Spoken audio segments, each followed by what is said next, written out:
শুভেচ্ছা, আমন্ত্রণ দেশ জনপদ লাইভে। সঙ্গে আছি আমি ইশরাত জাহান মনি। জাতীয় সংসদের এলডি হলে ভাসানী অনুসারী পরিষদের সঙ্গে বৈঠকে বসেছে ঐকমত্য কমিশন। এ নিয়ে আরো জানাতে সেখান থেকে যুক্ত হচ্ছেন তাইফুর রহমান তুহিন।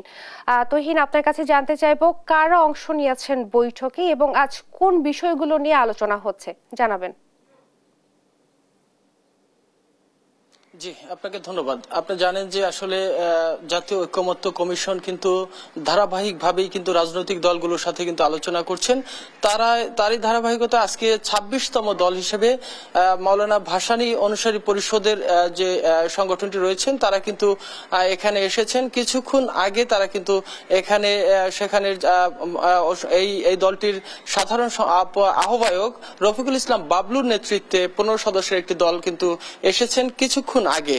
আমরা এখন পর্যন্ত তাদের আনুষ্ঠানিক বৈঠকটি চলছে, কিন্তু শুরুতেই আমরা যে বিষয়গুলো দেখেছি যে আসার পরেই কিন্তু পরিচয় পর্ব শেষে এই কমিশনের যে সহসভাপতি আলী রিয়াজ তিনি কিন্তু একটি আনুষ্ঠানিক বক্তব্য দিয়েছেন। তিনি কিন্তু যেটি বলার চেষ্টা করেছেন যে আসলে একটি সুন্দর একটি বাংলাদেশ বিনির্মাণ করতে কিন্তু তারা চায়।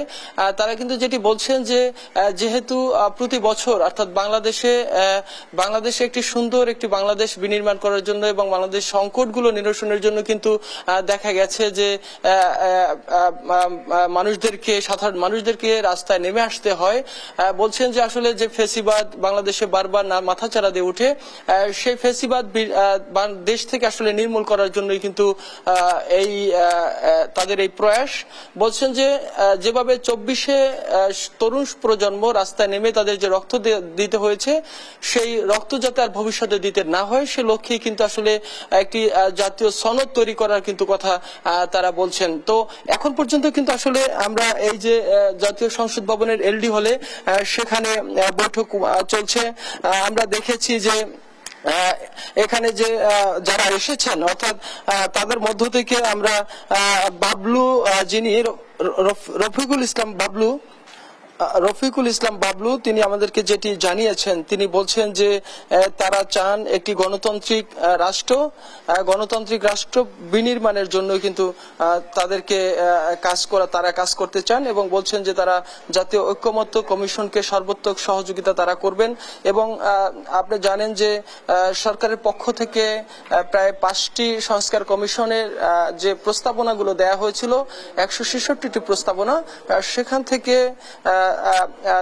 থেকে সেই প্রস্তাবনাগুলোর মধ্যেই কিন্তু আলোচনা চলছে রাজনৈতিক দলগুলোর সাথে। এর মধ্যে যে সমস্ত রাজনৈতিক দলগুলোর সাথে আলোচনা হয়েছে সেখানে আমরা দেখছি যে আসলে বড় বড় দলগুলোর সাথে আলোচনা হয়েছে। সেখানে অনেকগুলো যেখানে রয়েছে রাষ্ট্র সংস্কার রয়েছে, সংবিধান সংস্কার রয়েছে, সেই সাথে জনপ্রশাসন সংস্কার কমিশন রয়েছে এবং স্থানীয় সরকার পাশাপাশি নির্বাচন সংস্থার বিষয়গুলো উঠে এসেছে। আমরা যেটি দেখেছি আসলে অনেকেরই কিন্তু সবচেয়ে বেশি গুরুত্ব যেগুলো দিয়েছেন সেটা হলো যে জনপ্রশাসন এবং যে নির্বাচন ব্যবস্থার যে পরিবর্তন এবং নির্বাচন ব্যবস্থার যে সংস্কার, সেই বিষয়গুলো কিন্তু আমরা সমস্ত রাজনৈতিক দলগুলো থেকে দেখেছি যে তারা এখানে গুরুত্বপূর্ণ মতামত দিয়েছেন। আসলে সরকার ব্যবস্থা কেমন হবে, পার্লামেন্ট দ্বিকক্ষ বিশিষ্ট যে পার্লামেন্টের কথা কিন্তু তারা বলছেন। এখানেও আসলে তারা এসেছেন, তারা কিন্তু বলার চেষ্টা করেছেন মাওলানা ভাসানী অনুসারী পরিষদ কিন্তু সাংগঠনিকভাবে এখন তারা নতুন নামে এসেছে ভাসানী জনশক্তি পার্টি। এই জনশক্তি পার্টির পক্ষ থেকে তারা কিন্তু জানানোর চেষ্টা করেছেন যাতে তারা এই সংস্কার কমিশনকে তারা সর্বোত্তক সহযোগিতা করতে চান এবং তারা কোন কোন বিষয়গুলোতে অর্থাৎ 166টা প্রস্তাবনার মধ্যে আসলে কোনগুলোতে তারা সম্মত হয়েছে সে বিষয়গুলো কিন্তু তারা কিন্তু এখন আনুষ্ঠানিক জানায়নি। তবে আমরা যেটি দেখে থাকি যে প্রতিবারই এই তাদের যে বৈঠকের পরে কিন্তু তারা একটি আনুষ্ঠানিক ব্রিফিং করে, সেখানে কিন্তু তারা জানানোর চেষ্টা করে যে কোন কোন বিষয়গুলোতে তারা আসলে সহমত পোষণ করেছে এবং কোন বিষয়গুলোতে তারা আংশিক অথবা তাদের যে আসলে নতুন করে তারা কি চান সেই বিষয়গুলো কিন্তু তারা এই কমিশনের কাছে তারা জানাবেন এবং কমিশনের সাথে আলোচনা করে সেখানে একটা পর্যায়ে তারা পৌঁছাতে পারেন। যে বিষয়গুলো আমরা ইতিপূর্বে দেখেছি, আজকেও কিন্তু তার ব্যতিক্রম হবে না। তারা তারা আলোচনায় বসেছেন এবং আলোচনার মধ্য দিয়ে এই যে 166টি যে সংস্কার প্রস্তাব রয়েছে এই প্রস্তাবগুলোর মধ্যে তারা আলোচনা করবেন। দীর্ঘ আলোচনা প্রতিটি দলের সাথে ইতিপূর্বে হয়ে আসছেন। তবে এখানে যেটি আলী রিয়াজ বারবারই বলার চেষ্টা করেছেন, আমরা দেখেছি যে তিনি বলছেন যে আমরা যাতে গুম খুনের যে সংস্কৃতি ইতিপূর্বে ছিল সেগুলো যাতে বন্ধ হয় সেটি কিন্তু গুরুত্ব দিচ্ছেন। কারণ যেভাবে ফ্যাসিবাদকে বিদায় করা হয়েছে সেইভাবে কিন্তু যাতে সমস্ত রাজনৈতিক দলগুলো ঐক্যবদ্ধ হয়ে একটা নতুন বাংলাদেশ বিনির্মাণ করতে পারে, সে লক্ষ্যেই কিন্তু আসলে এই জাতীয় ঐক্যমত্য কমিশনের মূল লক্ষ্য এটি কিন্তু তিনি বলার চেষ্টা করেছেন। এবং এজন্য সমস্ত রাজনৈতিক দলগুলোকে এগিয়ে আসার আহ্বান কিন্তু জানিয়েছেন। তিনি বলছেন যে যদি সবাই মিলে আসলে একটি সুন্দর এবং ফ্যাসিবাদ মুক্ত বাংলাদেশ বিনির্মাণ করা যায় সে লক্ষ্যে তারা কিন্তু তাদের এই প্রয়াস, তারা এটা বলছেন যে সবাই মিলে যদি এটাকে এই বিষয়গুলোতে যদি তাদের চিন্তালব্ধ এবং বাস্তবসম্মত যদি তাদের যে ধারণা এবং তাদের যে মতামত সেটিগুলো যদি দিতে পারে তাহলে হয়তো বাংলাদেশ একটি সুন্দর বাংলাদেশ বিনির্মাণ হবে। তবে সব দলেরই কিন্তু আসলে একটি লক্ষ্য আমরা কিন্তু দেখেছি যে কিন্তু আসলে সবাই চায় যাতে করে এই বাংলাদেশে কোনো ধরনের যে সমস্ত বিশৃঙ্খলা আগে তৈরি হয়েছিল, যে সমস্ত আইনের শাসন ব্যত্যয় ঘটেছিল, একই সাথে যে বিশৃঙ্খলা এবং এক নায়কতন্ত্র যে প্রতিষ্ঠা হয়েছিল সেখান থেকে বেরিয়ে আসতে আসলে সব রাজনৈতিক দলগুলো চায়। তারা ধারাবাহিকতা কিন্তু আজও আমরা দেখেছি যে ভাসানী অনুসারী পরিষদের যারা এসেছেন তারাও কিন্তু দাবি করছেন যে একটি বৈষম্যহীন এবং ফ্যাসিবাদ মুক্ত একটি সুন্দর বাংলাদেশ বিনির্মাণ করতে যত ধরনের সহযোগিতা দরকার সেই সহযোগিতা কিন্তু তারা করার জন্য এই কমিশনকে প্রস্তুত রয়েছে বলে কিন্তু তারা প্রাথমিক আলোচনায় কিন্তু তারা এটি বলেছেন। তবে সংস্কার বাকি প্রস্তাবগুলোতে তাদের আসলে কোন কোন ক্ষেত্রে দ্বিমত অথবা তাদের যে মতামত কি থাকবে সেই বিষয়গুলো নিয়ে আসলে আলোচনার পরে আনুষ্ঠানিক ব্রিফিং হবে, আর সেখান থেকে কিন্তু আমরা আসলে বিষয়গুলো জানতে পারবো। তো আসলে এই ছিল সংসদ ভবনের এলডি হল থেকে আমার কাছে সর্বশেষ তথ্য। ধন্যবাদ আপনাকে। জাতীয় সংসদের এলডি হলে ভাসানী অনুসারী পরিষদের সঙ্গে বৈঠকে বসেছে ঐকমত্য কমিশন এবং এই ব্যাপারে বিস্তারিত জানাচ্ছিলেন সহকর্মী তাইফুর রহমান তুহিন। চাঁদপুর মাছঘাটে ইলিশের সরবরাহ বেড়েছে কয়েক গুণ। এ নিয়ে আরো জানাতে সরাসরি যুক্ত হচ্ছেন সহকর্মী শরীফ আহমেদ। শরীফ, ইলিশের সরবরাহ ও বাজার দর কেমন দেখছেন এবং এই বাড়তি সরবরাহে জেলেদের প্রতিক্রিয়া কেমন দেখছেন সেটাও জানাবেন। জি, চাঁদপুর মাছঘাটে গত সপ্তাহের তুলনায় সরবরাহ বেড়েছে কয়েক গুণ। অর্থাৎ আমরা গত সপ্তাহে ইলিশ ধরা শুরু হওয়ার পর আমরা দেখেছি ঘাটে 2 থেকে 3 মণ ইলিশ ঘাটে এসেছে, কিন্তু আজকে এই পর্যন্ত ঘাটে 200 থেকে 300 মণ ইলিশ ঘাটে এসেছে। ইলিশের সরবরাহ এবং আমদানি বাড়ার সাথে কিন্তু দাম কমে এসেছে। কেজিতে 400 থেকে 500 টাকা দাম কমে এসেছে।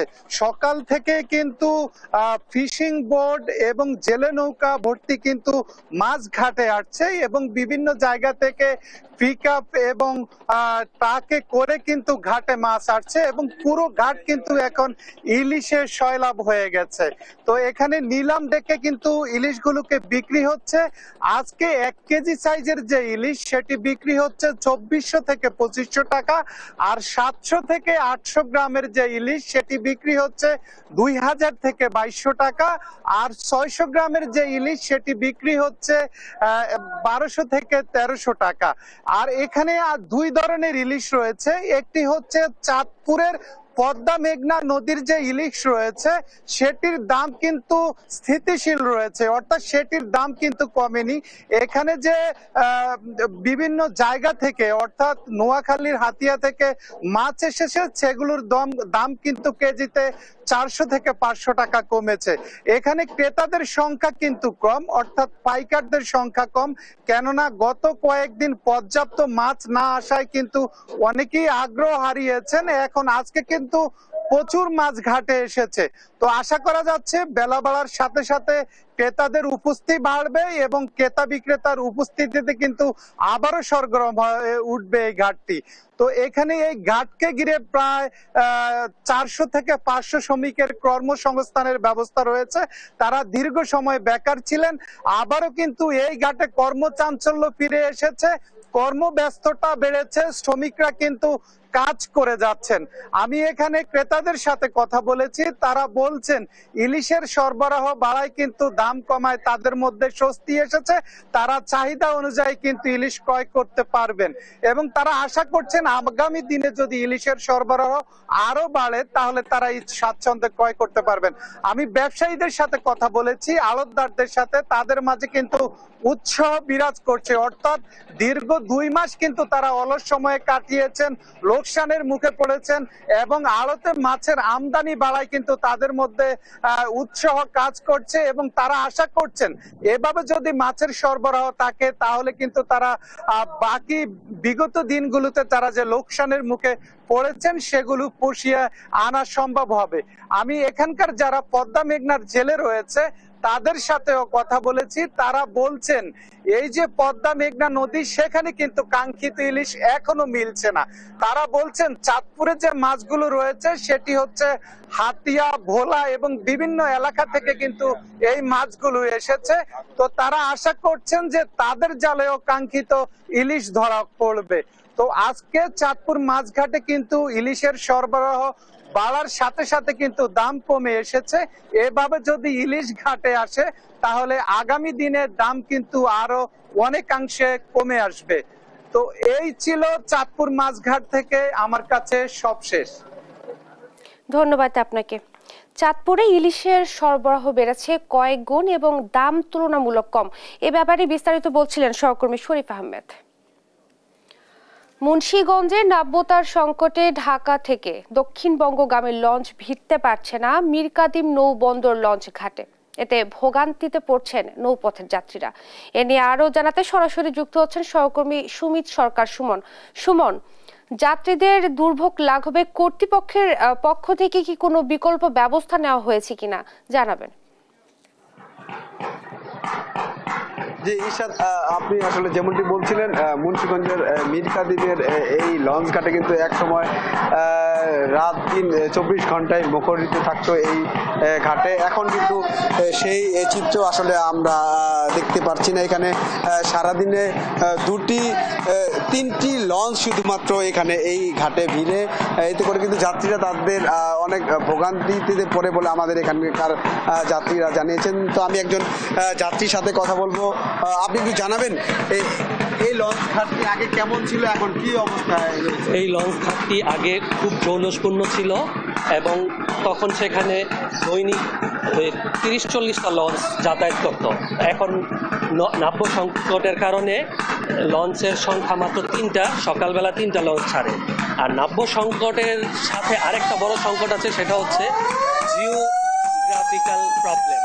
এই লঞ্চটার ঘাটটা আগে ছিল কাঠপট্টি, যেটা আরেকটু ওই পাশে ছিল, এখন সেটা নিয়ে আসছে একটা এই চিকন সরু খালের মধ্যে, যেটা আগে ইসামতি নদী ছিল। এটা এখন নাব্যতার কারণে এখানে লঞ্চ আসতে পারে না, আর লঞ্চগুলি উপযুক্ত জায়গায় ভিড়তে পারে না, বিধায় লঞ্চ মালিকরাও এখানে আসার জন্য তেমন উৎসাহী না। আগে দেখবেন যে এই যে লঞ্চটার মধ্যে নাম লেখা আছে কাঠপট্টি, কিন্তু ঘাটের মধ্যে নাম লেখা আছে মীরকাদিম ঘাট। এই জিওপলিটিক্যাল কারণে এই লঞ্চ ঘাটটা মৃতপ্রায় অবস্থায় আছে। এটা যদি আবার পূর্বের অবস্থানে চলে যায় সেখানে হয়তো লঞ্চের সংখ্যা বাড়তে পারে বলে আমার মতামত। আসলে আপনি যেমনটি শুনছিলেন, এখানে কিন্তু যাত্রীরা জানাচ্ছেন যে তারা এক সময় এই ঘাটে কিন্তু অর্ধশত লঞ্চ কিন্তু ভিড়ত ঢাকা থেকে দক্ষিণবঙ্গগামী বরিশাল, খুলনা, পটুয়াখালী, চাঁদপুর, ভোলাসহ বিভিন্ন জেলার মানুষ কিন্তু এই নৌপথ দিয়ে কিন্তু আসলে যাতায়াত করতো এবং এই লঞ্চ ঘাটিতে কিন্তু দিন এবং রাতে 24 ঘন্টায় কিন্তু মুখরিত থাকতো। এখানে কিন্তু অনেক লোকজনের সমাগম থাকতো। এখন শুধুমাত্র 3টি লঞ্চ কিন্তু এই ঘাটে ভিড়ে এবং যাত্রীরা আমাদের যেটি অভিযোগ করছেন, তারা বলছেন যে লঞ্চের কারণে কিন্তু তাদের এই মুক্তারপুর হয়ে প্রায় 3 থেকে 4 ঘন্টায় কিন্তু তারা বাসে করে রাজধানীতে যেতে হয়। এই লঞ্চে কিন্তু তারা 1 ঘন্টায় কিন্তু রাজধানীতে পৌঁছাতে পারতেন বলে আমাদের এখানকার যাত্রীরা জানিয়েছেন। তো এদিকে কিন্তু বিআইডব্লিউটিএ নাব্যতা সংকটের কারণে কিন্তু তারা দীর্ঘ 5 বছর যাবৎ কিন্তু এই ঘাটের কাছে কিন্তু তারা ড্রেজিং করছে। ড্রেজিং করলেও কিন্তু আসলে সেটি সুফল পাচ্ছে না বলে আমরা এখানকার কর্তৃপক্ষ এবং যাত্রীদের কাছ থেকে জানতে পেরেছি। তো এখানে কিন্তু আসলে সব মিলিয়ে আগে যেই লঞ্চ ঘাটটি ছিল কাঠপট্টি এলাকায়, সেখানে কিন্তু প্রধান নদীতেই ছিল। সেই কারণে দক্ষিণবঙ্গের যেই লঞ্চগুলি ছিল সেই লঞ্চগুলি কিন্তু তারা সেখানে ভিড়তে পারত। তো এখন প্রায় 18 বছর আগে সেই লঞ্চ ঘাটটি কিন্তু আসলে একটি খালের কিনারায় নিয়ে আসার কারণে কিন্তু আপনার এই প্রতি বছরই আসলে নাব্যতা সংকটের কারণে এই লঞ্চ ঘাটে আসলে লঞ্চগুলি ভিড়তে পারে না বলে আমরা এখানে জেনেছি। তো ইরশাদ, এই ছিল আমার কাছে মুন্সিগঞ্জ মীর কাদিমের লঞ্চ ঘাট থেকে সবশেষ খবর। ধন্যবাদ আপনাকে। মুন্সিগঞ্জে নাব্যতা সংকটের কারণে লঞ্চ ভিড়তে পারছে না ঘাটে এবং ভোগান্তিতে নৌপথের যাত্রীরা। এ ব্যাপারে বিস্তারিত বলছিলেন সহকর্মী সুমিত সরকার সুমন। চট্টগ্রাম বন্দরের লালদিয়ার চর টার্মিনাল প্রকল্প বে টার্মিনাল প্রকল্প পরিদর্শনে এসেছেন বিডা ও বেজার এক্সিকিউটিভ চেয়ারম্যান আশিক চৌধুরী, প্রধান উপদেষ্টার প্রেস সচিব শফিকুল আলম, চট্টগ্রাম বন্দর চেয়ারম্যান সহ সংশ্লিষ্ট কর্মকর্তারা। আরও জানাতে সরাসরি যুক্ত হচ্ছেন সহকর্মী AKM নাজিম। নাজিম, বন্দর পরিদর্শন করে কি বলছেন তারা, জানাবেন।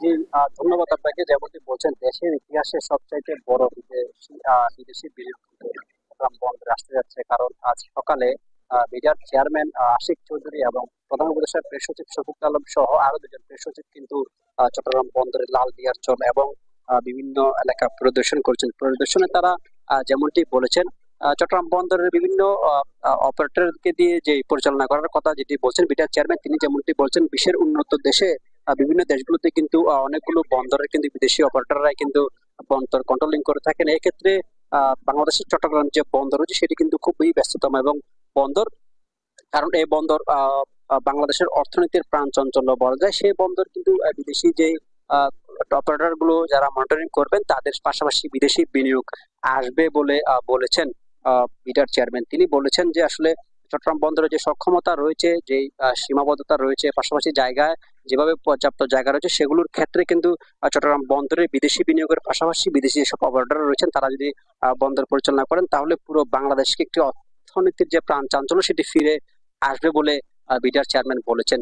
পাশাপাশি তারা বন্দরের লালদিয়ার চর সহ বিভিন্ন কন্টেইনার টার্মিনাল, এনসিটি টার্মিনাল সহ তারা পরিদর্শন করেছেন। পরিদর্শন করার পাশাপাশি তারা সাংবাদিকদের সাথে কথা বলেছেন।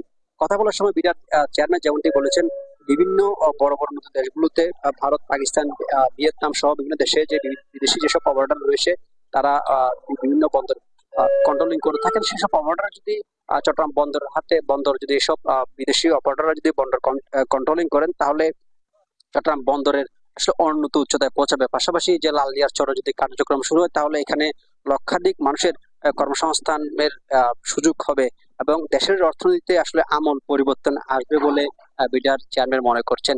চেয়ারম্যানের সাথে রয়েছেন প্রধান উপদেষ্টার প্রেস সচিব শফিকুল আলম, আবুল কালাম আজাদ এবং সিনিয়র সহকারী প্রেস সচিব ফয়েজ আহমেদ। ওনারা কিন্তু বিডার চেয়ারম্যানের সাথে রয়েছেন এবং বিভিন্ন প্রকল্প থেকে শুরু করে বন্দরের বিভিন্ন কার্যক্রম পরিদর্শন করছেন। আমরা এখন যেখানে রয়েছি বন্দরের এনসিটি টার্মিনাল, এখানে কিন্তু মূলত বন্দরে এখান থেকেই যে কন্টেনার উঠানামা, বিদেশি বিভিন্ন জাহাজগুলো কিন্তু এখান থেকে কন্টেনারের যে হ্যান্ডেলিং থেকে শুরু করে কার্যক্রম এখানে পরিচালনা করেন। পাশাপাশি আজ দুপুরের পরও কিন্তু বন্দরের বিভিন্ন কার্যক্রম নিয়ে বিডার চেয়ারম্যান বন্দর সংশ্লিষ্টদের সাথে মত বিনিময় করবেন, কথা বলবেন, কিভাবে এই বন্দরকে আরো উন্নত করা যায়, কিভাবে অর্থনীতির চাকা আরো ঘোরানো যায় সেটা চিন্তা করছেন বিডার চেয়ারম্যান।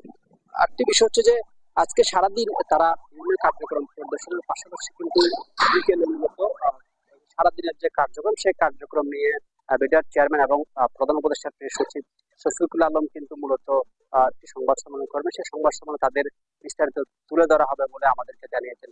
তবে বিদেশি অপারেটর হাতে যদি বন্দর যায় বা তারা যদি কন্ট্রোলিং করে, তাহলে এই বন্দরের কার্যক্রম আরো বেগবান হবে বলে মনে করছেন। আমরা দেখছি এখন কিন্তু যারা এখানে বন্দরের টার্মিনালে তারা এসেছেন।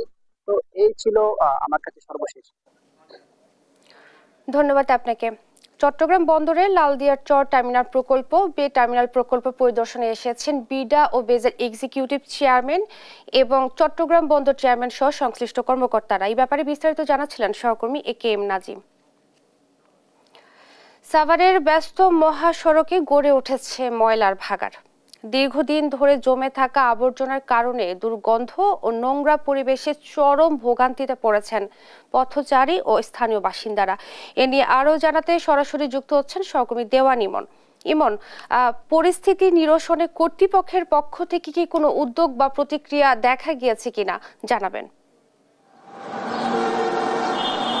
ইসরাত, আপনাকে ধন্যবাদ। আমি এই মুহূর্তে রয়েছি ব্যস্ততম ঢাকা-আরিচা মহাসড়কের পাশে এবং দেখতে পাচ্ছেন যে ঢাকা-আরিচা মহাসড়কে যেটি লোকাল লেন রয়েছে সেই লোকাল লেনের উপরে কিন্তু এভাবেই বাসাবাড়ি, হসপিটাল এবং কলকারখানার বজ্র কিন্তু সরাসরি এখানে এসে ফেলানো হচ্ছে এবং এটি কিন্তু আজকেই যে এই চিত্র এটি কিন্তু তা নয়, প্রতিনিয়তই কিন্তু এরকম ঢাকা-আরিচা মহাসড়কের বিভিন্ন স্থানে কিন্তু এভাবে ময়লা ফেলা হচ্ছে এবং এটি কিন্তু তারা করে যাচ্ছে। কারণ সাভারে যেহেতু প্রকৃতপক্ষে কিন্তু এই যে পৌরসভার কিন্তু স্থায়ী কোনো ডাম্পিং ব্যবস্থা নেই এবং এই ডাম্পিং ব্যবস্থা না থাকার কারণে এই যে বাসাবাড়ির প্রতিদিন যে পরিমাণ বজ্র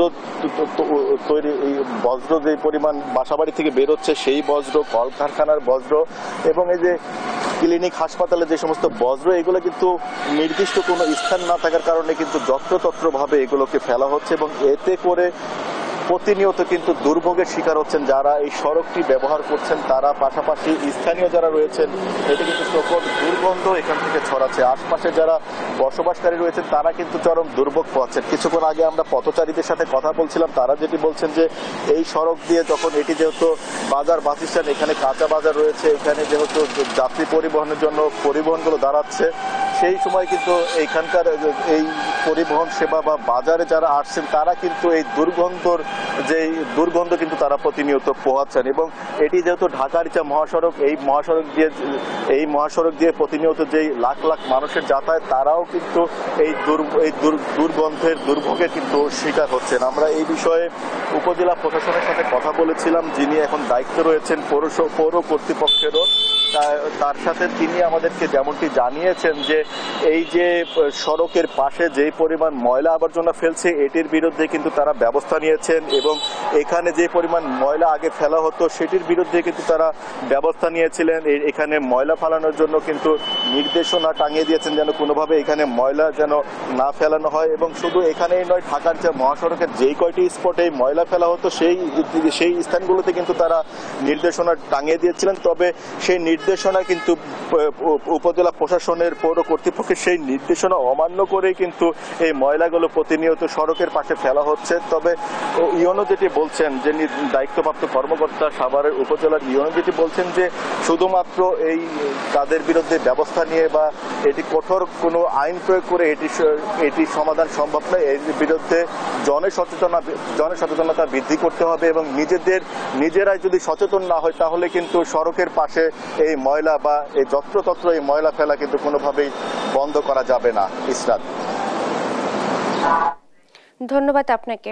সাভারে ব্যস্ত শহরে যত্রতত্র গড়ে উঠেছে ময়লার ভাগাড় এবং ভোগান্তিতে সাধারণ মানুষ।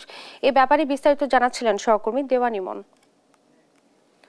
নেত্রকোনার মদন উপজেলায় দীর্ঘদিন ধরে সংস্কারহীন সড়ক যেন ভোগান্তির প্রতীক হয়ে উঠেছে। খানাখন্দে ভরা এই সড়কে চরম দুর্ভোগ পোহাচ্ছেন আশেপাশের অন্তত 30 গ্রামের মানুষ। এ নিয়ে আরো জানাতে সরাসরি যুক্ত হচ্ছেন সহকর্মী জিয়াউর রহমান। জিয়াউর, জানাবেন সড়কের বর্তমান অবস্থা কেমন এবং প্রশাসনের পক্ষ থেকে কোনো পদক্ষেপ লক্ষ্য করা যাচ্ছে কিনা? ইসরাত, আপনাকে আমি জানিয়ে রাখি যে আমি এখন যে সড়কটিতে দাঁড়িয়ে আছি, এই সড়কটি হচ্ছে নেত্রকোনা জেলার একেবারেই যে হাওড়াঞ্চলের দ্বার হিসেবে পরিচিত মদন উপজেলার একটি গুরুত্বপূর্ণ সড়ক। এটি হচ্ছে মদন উপজেলা সদর থেকে ফতেপুর পর্যন্ত সড়কটি, এখানে 14 কিলোমিটার সড়ক রয়েছে। তো এই সড়কটি দিয়ে কিন্তু মদন উপজেলার যে সদর ইউনিয়ন এবং ফতেপুর ইউনিয়ন এবং আপনার তিয়শ্রী ইউনিয়ন, এই 3টি ইউনিয়নের অন্তত 30টি গ্রামের হাজারো মানুষ কিন্তু প্রতিনিয়ত এখান দিয়ে এই সড়ক দিয়ে তারা যাতায়াত করেন এবং দেশের বিভিন্ন জায়গায় কিন্তু যাতায়াত করেন। তাদের যে উৎপাদিত কৃষি পণ্য সেসব তারা কিন্তু এই সড়ক দিয়ে তারা পরিবহন করে থাকেন। তো এই যে সড়কটি আমি আপনাদেরকে একটু দেখাতে চাই, সড়কটি কিন্তু গত প্রায় 1-1.5 বছর ধরে সড়কটি একেবারে 14 কিলোমিটার জুড়েই কিন্তু যে নানা রকম বড় বড় একেবারে খানাখন্দে ভরা। তো এখানকার যারা স্থানীয় বাসিন্দা আছেন, যারা এই সড়ক দিয়ে প্রতিনিয়ত যারা যাতায়াত করেন, তাদের যে দুর্ভোগ, সেই দুর্ভোগের কিন্তু একেবারেই কোনো সীমা নেই। আমরা এখানকার স্থানীয় বাসিন্দাদের সাথে এবং বিভিন্ন যানবাহনের চালকদের সাথে কথা বলে যে সব বিষয় জানতে পেরেছি যে সামনের যে বর্ষা মৌসুম আসছে, এই বর্ষা মৌসুমে কিন্তু এই সড়ক দিয়ে যখন বড় বড় খানাখন্দে বৃষ্টির পানি জমে একেবারে সয়লাভ হয়ে যাবে, তখন কিন্তু এই রাস্তা দিয়ে চলাচল করা এই অঞ্চলের মানুষের কিন্তু আরো একেবারে দুর্ভোগ, যে সেই দুর্ভোগ কিন্তু একেবারে চরমে পৌঁছবে আর কি। তো আমরা এখানকার যাত্রী সহ এলাকাবাসী সহ এখানকার যারা কৃষক আছেন, তারাও কিন্তু বিশেষ করে হাওরের ফসল এই সড়ক দিয়ে যখন দেশের বিভিন্ন জায়গায় পরিবহন করেন বিভিন্ন যানবাহনের মাধ্যমে, তো সেই যানবাহন এবং কৃষকরা কিন্তু তাদের এই যাতায়াতের জন্য তারা তাদের যে কৃষি পণ্য, সেই সব পণ্যের কিন্তু ন্যায্য মূল্যটুকু পাচ্ছেন না বলে তারা আমাদেরকে কিন্তু জানিয়েছেন। তো দীর্ঘদিন ধরেই এই যে খানাখন্দে ভরা যে সড়ক, এই সড়কটি কিন্তু দীর্ঘদিন ধরে তারা সংস্কারের জন্য, মেরামতের জন্য তারা সংশ্লিষ্ট যে কর্তৃপক্ষ রয়েছে তাদের কাছে কিন্তু তারা দাবি জানিয়ে আসছেন। তো আমি কথা বলেছিলাম এখানকার যে মদন উপজেলা যে স্থানীয় সরকার প্রকৌশল অধিদপ্তরের যিনি নির্বাহী প্রকৌশলী রয়েছেন শাহাদাত হোসেন, ওনার সঙ্গে আমি মোবাইলে কথা বলেছি। তিনি আমাকে জানিয়েছেন যে এই যে 14 কিলোমিটার সড়ক, এই সড়কটির যে আসলে বেহাল দশা সেটি কিন্তু তিনি স্বীকার করে বলেছেন যে এরই মধ্যে এই ভাঙা সড়কের 3 কিলোমিটার জুড়ে তারা কিন্তু সংস্কার কাজের একটি টেন্ডার তারা ইতিমধ্যেই দিয়েছেন এবং কাজ কিন্তু শুরু হয়েছে। তবে এলাকার লোকজন বলছেন যে এই কাজটি কিন্তু খুবই ধীর গতিতে হচ্ছে, এই জন্য তারা দাবি করছেন যে আরো দ্রুত যেন হয়। আর বাকি যে সড়ক রয়েছে সেই সড়কের কাজও তারা পর্যায়ক্রমে খুব শীঘ্রই তারা মেরামত করবেন বলে আমাদেরকে জানিয়েছেন। তো ইসরাত, এই ছিল আমার কাছে নেত্রকোনার মদন এবং ফতেপুর সড়কের এই যে 14 কিলোমিটারের বেহাল দশা এবং সাধারণ মানুষের দুর্ভোগ, সেই দুর্ভোগের সর্বশেষ পরিস্থিতি। ধন্যবাদ আপনাকে। সংস্কারের অভাবে নেত্রকোনার সড়ক খানাখন্দে ভরপুর, ঘটছে দুর্ঘটনা এবং ভোগান্তিতে মানুষ। এ ব্যাপারে বিস্তারিত জানাচ্ছিলেন সহকর্মী জিয়াউর রহমান। রবীন্দ্রনাথ ঠাকুরের 164তম জন্মবার্ষিকী উপলক্ষে কুষ্টিয়ার শিলাইদহের কুঠিবাড়িতে আলোচনা সভা, সাংস্কৃতিক অনুষ্ঠান সহ রয়েছে নানা আয়োজন। এ নিয়ে আরো জানাতে সরাসরি যুক্ত হচ্ছেন সহকর্মী নাহিদ হাসান তিতাস। জন্মবার্ষিকী উপলক্ষে কি ধরনের আয়োজন চলছে এবং স্থানীয় মানুষদের মধ্যে এই দিনটি ঘিরে উদ্দীপনা কেমন দেখছেন জানাবেন।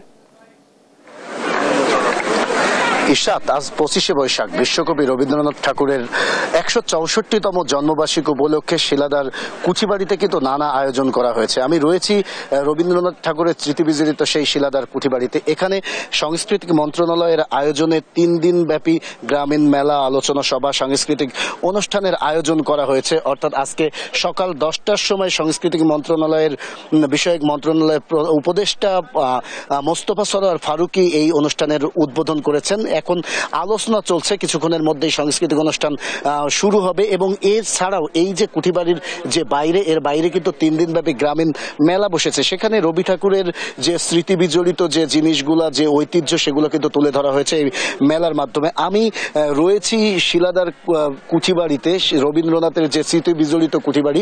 এখানে কিন্তু রবীন্দ্রনাথ ঠাকুর মূলত এসেছিলেন তার জমিদারি প্রথা পরিচালনার জন্য, কিন্তু জমিদারি প্রথা পরিচালনা করতে এসে কিন্তু এখানের মাটি ও মানুষের সাথে তিনি মিশে গিয়েছিলেন। এখানে কৃষকদের জন্য তিনি ঋণের ব্যবস্থা করেছিলেন, এছাড়াও তিনি এখানে কিন্তু চিকিৎসালয় এবং শিক্ষা প্রতিষ্ঠান প্রতিষ্ঠিত করেছিলেন, অর্থাৎ সমাজ সংস্কারে হাত দিয়েছিলেন।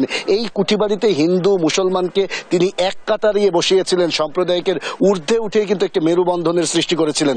শিলাদার এই কুঠিবাড়িতে বসে কিন্তু রবীন্দ্রনাথ ঠাকুর গীতাঞ্জলির অধিকাংশ যে কাব্যগ্রন্থ রয়েছে সেগুলো কিন্তু রচনা করেছেন। আমাদের জাতীয় সঙ্গীত আমার সোনার বাংলা এখানে বসেই কিন্তু রচনা করেছেন, যা রবীন্দ্রনাথকে কিন্তু বিশ্ব কবির মর্যাদা দিয়েছে এবং বাঙালিকে নিয়ে গেছে আলাদা একটা উচ্চতায় এবং বাংলা সাহিত্যকে বিশ্বের দরবারে পরিচিত করেছেন। রবীন্দ্রনাথ ঠাকুরের এই 164তম জন্মবার্ষিকী উপলক্ষে কিন্তু যারা রবীন্দ্র প্রেমী রয়েছে তারা কিন্তু এই কুঠিবাড়িতে ভিড় জমিয়েছেন এবং তারা কবিগুরুকে শ্রদ্ধার সাথে স্মরণ করছেন। অর্থাৎ বাংলা সাহিত্যের এই মহাপুরুষ রবীন্দ্রনাথ ঠাকুরকে কিন্তু প্রতি বছরের মতো আজকের এই দিনেও রবীন্দ্রনাথের পরে যে বাঙালির যে ঋণ, বাংলা সাহিত্যের যে ঋণ, সেটি কিন্তু স্বীকার করছে রবীন্দ্র প্রেমীরা। এই ছিল কুষ্টিয়ার কুঠিবাড়ির শিলাদা থেকে আমার কাছে সর্বশেষ খবর। ধন্যবাদ আপনাকে। এই ছিল এখনকার দেশ জনপদ লাইভ। পরের বুলেটিন দেখার আমন্ত্রণ রইল। ধন্যবাদ সবাইকে।